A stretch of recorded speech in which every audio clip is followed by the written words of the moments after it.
आज सुबह मैं जब काम से दिल्ली जा रहा था तो मेरी कार के सामने से एक लड़की बेतहाशा दौड़ी जा रही थी। मैंने एकदम से ब्रेक लगाया और उस लड़की से कहा कि मेरी ही कार मिली है क्या मरने के लिए। इतना सुन जब वो लड़की पलटी तो मेरे होश उड़ गए।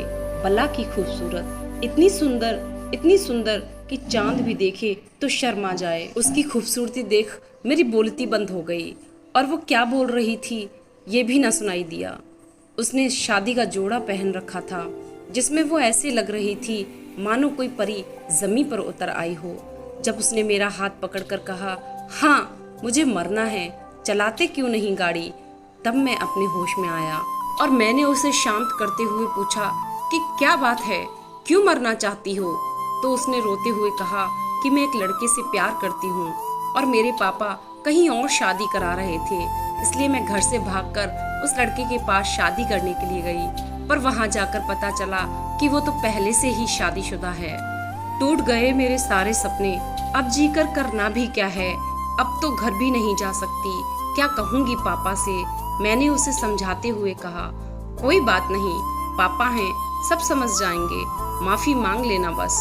जैसे तैसे उसे मेरी बात समझ आ गई। बहुत प्यारी थी वो, बहुत भोली भी, ऐसी कि प्यार को भी प्यार हो जाए उससे।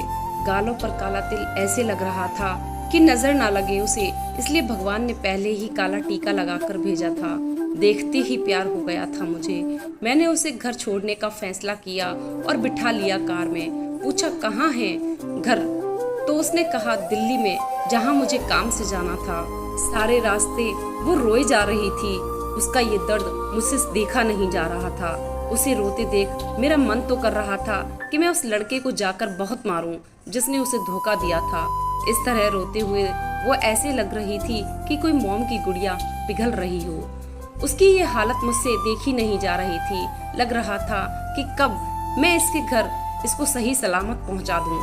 अब कुछ ही दूरी पर था उसका घर। ये वही घर था जहां मैं काम से आया था।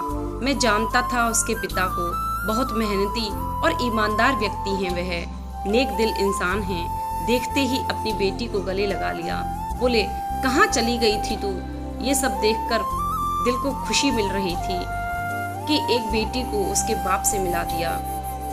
तभी उसके पिता ने कहा कि मेरा सारा पैसा बर्बाद हो गया, जीवन भर की कमाई चली गई तेरी शादी की तैयारियों में, अब कौन तुझसे शादी करेगा।